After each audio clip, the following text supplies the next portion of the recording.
Hello, ladies and gentlemen. I'm Professor Norman Cornett, art critic, curator, and religious studies specialist. I'm with the artist Giuseppe De Leo, and one of his recent works from 2022, mixed media, that is to say graphite, color pencil, and pastel on paper. It's entitled, originally in French, Pèlerinage déraciné, which we could translate as Pilgrimage Uprooted. When I look at this work, Giuseppe De Leo, as a religious studies scholar, I can't help thinking of the Garden of Eden. It's an Edenic vision, but very much like the English literary figure of the 1600s, John Milton, Paradise Lost. I have the sense of the fall, of what's lost in this work. How would you respond to that, Giuseppe De Leo?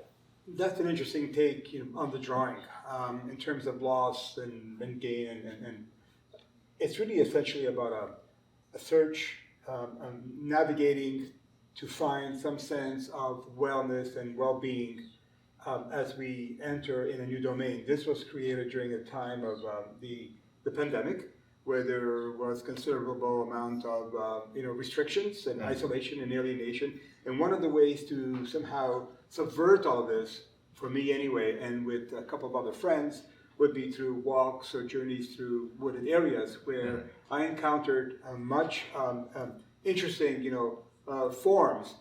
Essentially, in this particular case, was fallen trees. So the loss of a tree, the loss of this magnanimous, majestic, force, fallen, uprooted for some various elements. And I began to kind of see all of that as metaphors for what we were losing out in society.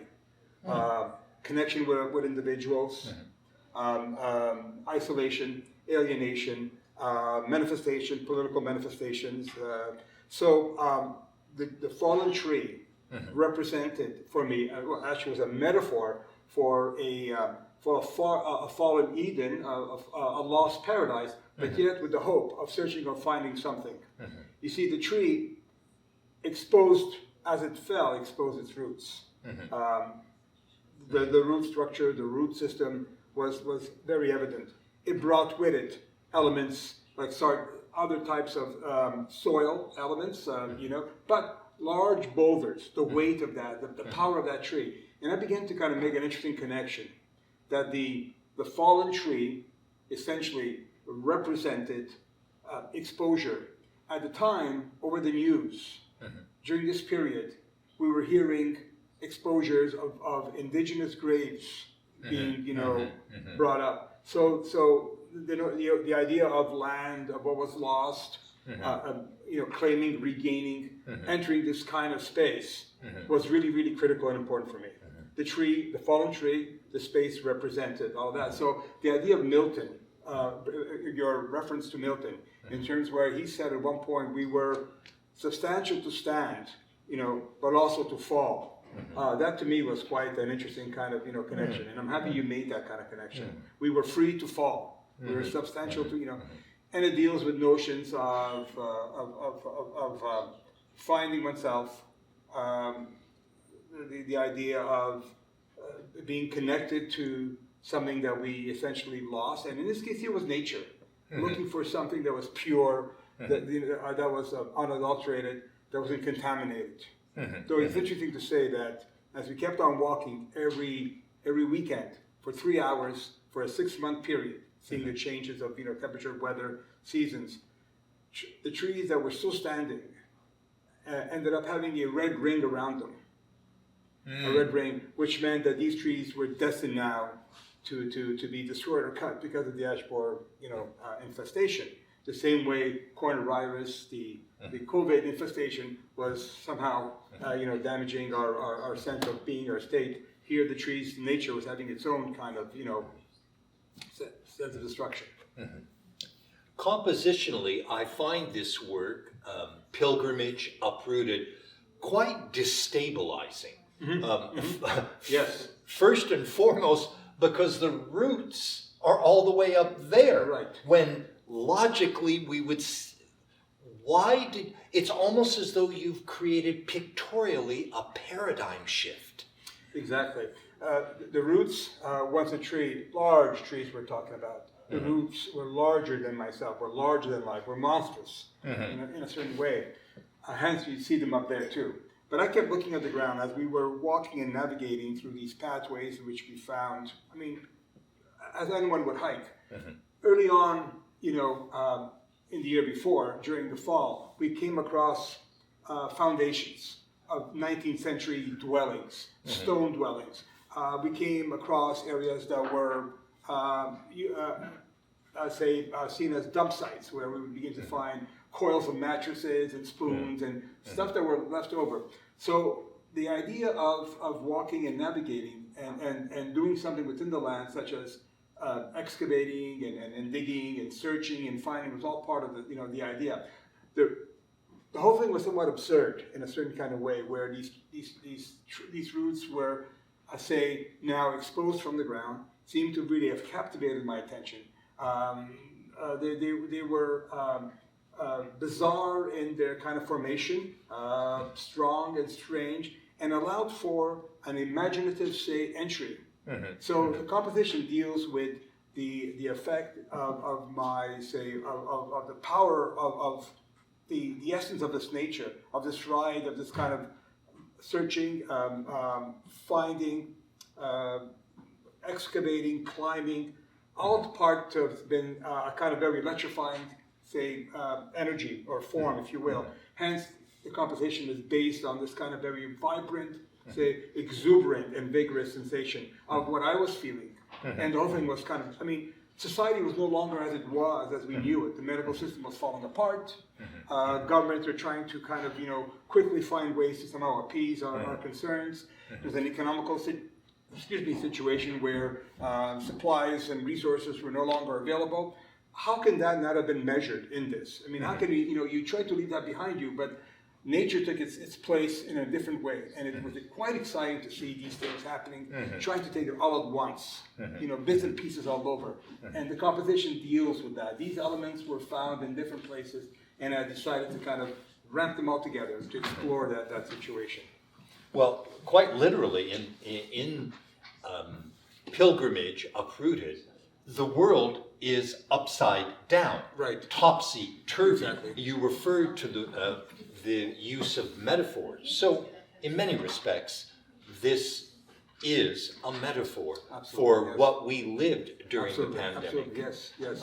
At the same time, on a technical level, almost on a natural sciences level, I'm saying to myself, the artist here engages biomorphism, and specifically botanical morphology, forms, shapes of nature, of living organisms, seeing a dynamic in this creative process.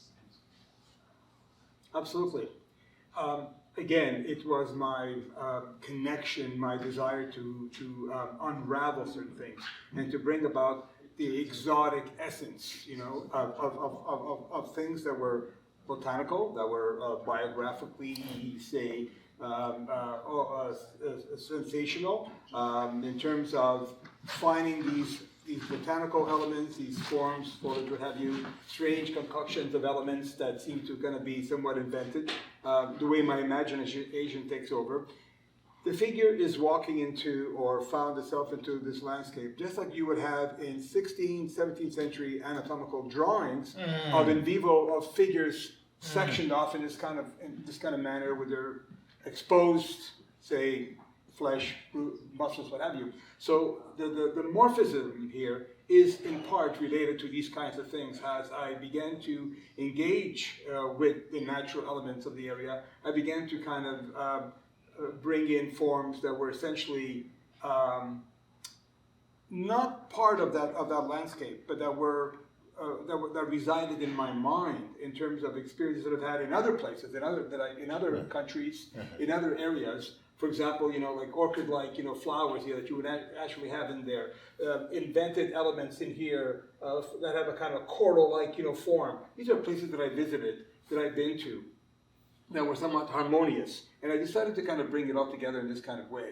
So the upsy-turvy element in here is about, again, life being somehow, a blending of certain kind of elements, but an engagement in terms of finding, looking, searching, and unraveling the entanglement of these conditions. Yeah, so it's quite literally composite. Absolutely, yes. And exactly, you mentioned tang. I appreciate that. When I first looked at the word, I thought, believe it or not, of the classical music festival entitled Tanglewood. Okay. There are so many entanglements. And we mentioned at the outset the Garden of Eden. Right. At first I was wondering, are those snakes? But no, they could be vines.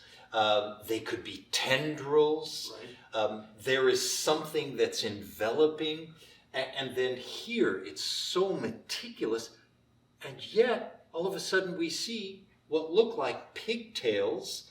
I have to say there's also something remotely menacing about the composition, and it's epitomized by the epicenter of this work, which is quite literally a black hole. Right.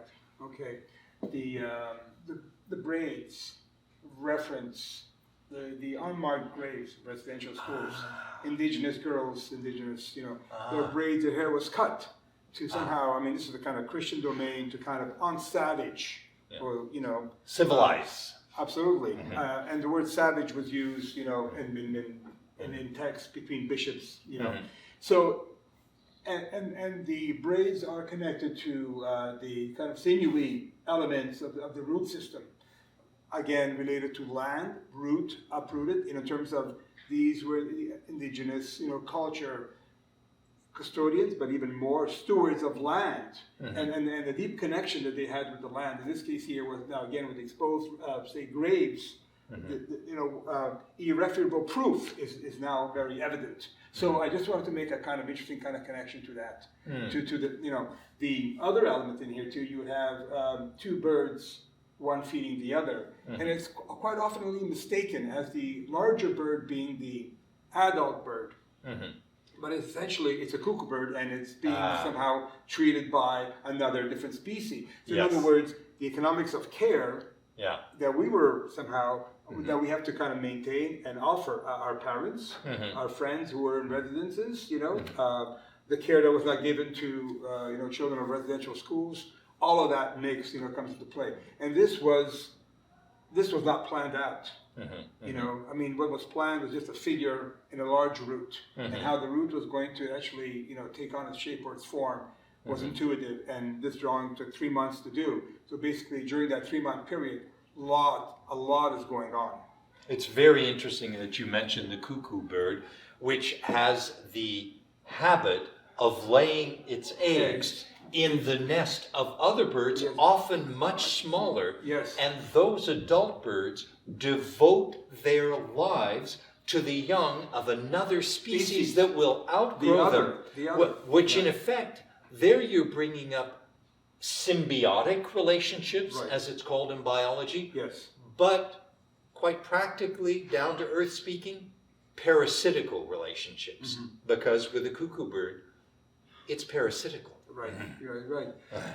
But nevertheless, it points to the care we give, to others. I recall a passage I read about how Margaret Mead answered a student. The anthropologist. Absolutely, who answered a student in terms of when did civilization begin?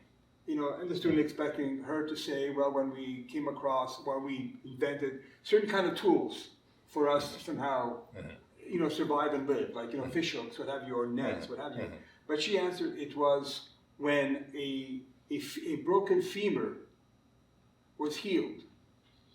And this is because now if an animal, I mean, this is when civilization began, civility, because someone had to care for that person, a femur, but an individual, and care for that person so the person would somehow have time to recover and heal. As opposed to if this would happen to an animal, okay, well, the animal would somehow, not survive, not being able to find its food, not being able to kind of go to a river and drink. It would be a victim very easily. So that's the idea of caring for others. And she said this when civilization began, when we point to others and we care for others, But she could easily have said, and when we care for others and the sentient world as well, which is something that we forget, the sentient world. This deals with all of these kinds of elements in here. The figure walking, in awe, in a state of desperation and in discovery of these kinds of elements. I really wanted that kind of, sense of surprise or element to come across in terms of, we should know this, and this is what we should have been doing for centuries.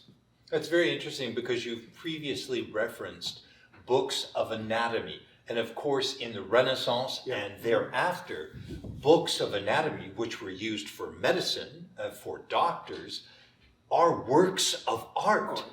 They are incredibly detailed, meticulous. Right. They are wrought out in ways that we can only admire now. Right. And there is a sense in your work, Pilgrimage, Uprooted, a sense of craft like that of the books of anatomy.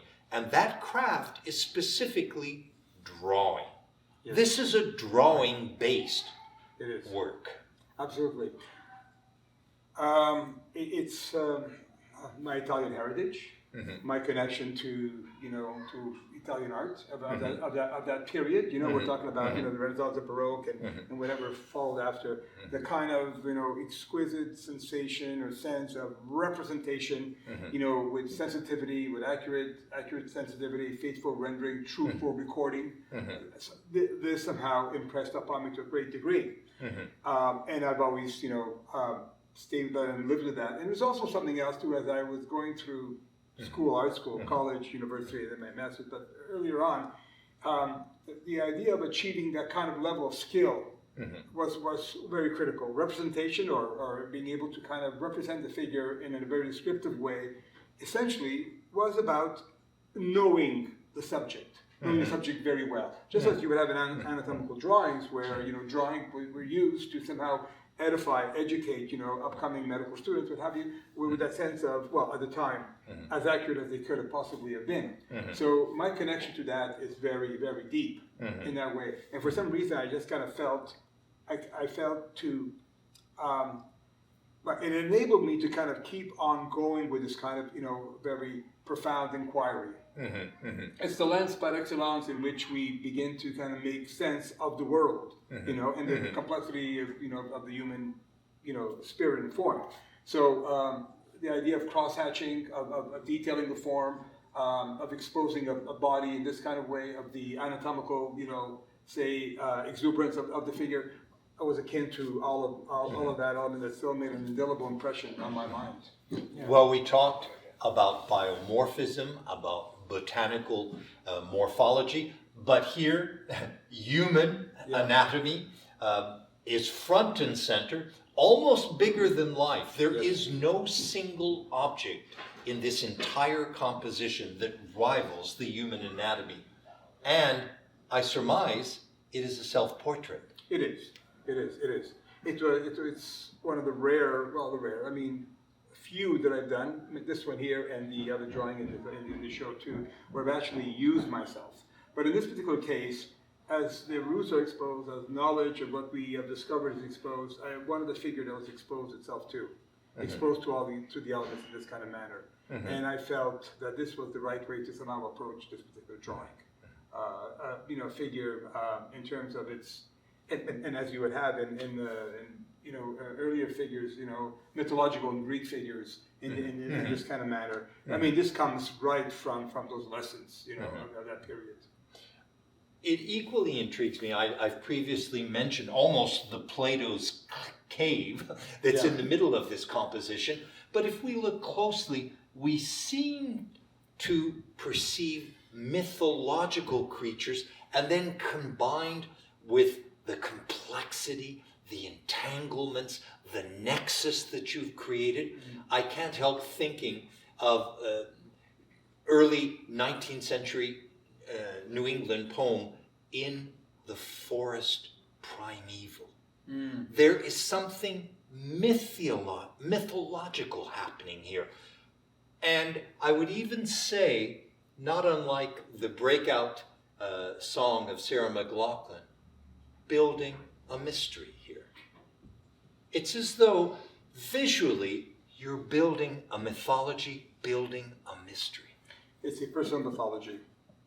You know, in terms of, you know, personal ideas and manners of living, you know, elements of, you know, the Christian domain coming into play, or myself, you know, throughout my upbringing. I mean, the kind of questioning, pushing back, you know, pulling back in this way, turning my back towards certain kind of beliefs that were somewhat dogmatic. And this was a way to somehow, you know, get that force to somehow turn around and work against that and work in my favor. I'm hoping this is what I would like to kind of leave the audience with, a sense of looking at the work and making their own connections to the mysterious elements that occur. And it's not only about descriptive forms. There's mark making in here. There's scribbles. There's swirls. You know, there's change of color. All these things, and they don't essentially become completed in a certain kind of way. They're left open, left somewhat seamless. And it's all about, again, the notion of change, of the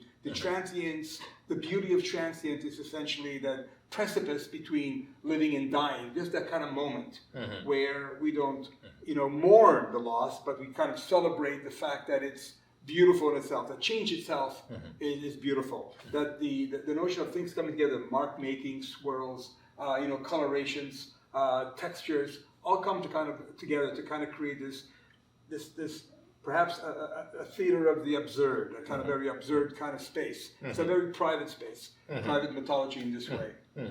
And it intrigues me because we're talking about multimedia, but essentially graphite, color pencil, pastel on paper. By and large, it's black and white. There is a judicial use of color. These colors are attenuated, they are muted. What led you to this almost mercurial approach to the composition? Good question. As you can see, the color happens mostly from the bottom, from the ground, and then it, you know, moves up and it kind of fades away till you get this. Color is also used compositionally up in other areas in a much more muted sense. Color is essentially light energy in this way. But walking in the grounds, the excitement of that particular period of actually finding a place away from the menacing element of this kind of virus, you know, walking the ground, I felt this kind of very vibratory, electric, thrilling sensation to my body from my feet upward. Starting from the ground. So you have the shadow that's somewhat colored. The shadow is a very strange, absurd form, you know, and the shadow has its own kind of life. The shadow is me, is the earth, emulating me, if you will. The natural forms, you know, botanical strange configurations are encased or attended to around, you know, coloration. The birds are somewhat colored. So you have this kind of coloration, so the judicial use of color that to somehow is controlled, to somehow, you know, essentially speak about this kind of vibratory, energetic vibe and I was feeling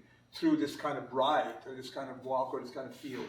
You as essentially a classically trained artist in drawing, you work a lot in your pictorial strategy with chiaroscuro, the play of light and dark. And my sense is the use of colors here is the functional equivalent of establishing gradations between light and dark. The work itself is, the emotional impact is wow. But I'm seeing the artist also strives for subtlety.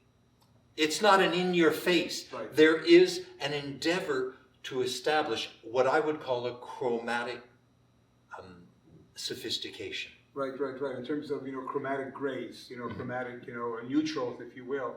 And again, it's dealing with the other aspects of that, the subtleties that you would experience here in terms of areas like this, of these kind of cloud-like forms that are not interrupted by strange, brash, swirls or marks, deals with the silence, of that kind of space, a more meditative space, a more inward, play or moment. And there's a clash that's going on, and I really wanted that clash to be there, and it's evident, it's quite there. But I just felt that within that, there are moments where, and I recall, moments of walking when I was by myself, of not hearing a single thing, not even a bird, nothing. I mean, complete. So how does one begin to introduce that into the work? Well, here's one example, of that, a certain kind of way, a certain kind of control. That black element along in here too, they also kind of suggest that, and you'll find that within, say, the gentleness of the ground, just a line depicting the next steps, of the walk. These are interesting kind of subtleties, and even the color use of closely related colors to white. Naples yellow, a certain kind of, ochre, light ochre coming together. The greens are blended with yellows, again, to suggest a notion of light. This is definitely controlled in a way to somehow speak about that sensation, of discovery. Well, Giuseppe De Leo, thank you for taking the time to speak with us about Pilgrimage Uprooted from 2022, created during the pandemic. There is a certain harrowing sense of what humanity lived during the pandemic, and I invite you, ladies and gentlemen, to discover the work of Giuseppe De Leo and his artistic response to what we have lived in the human community. Thank you very much.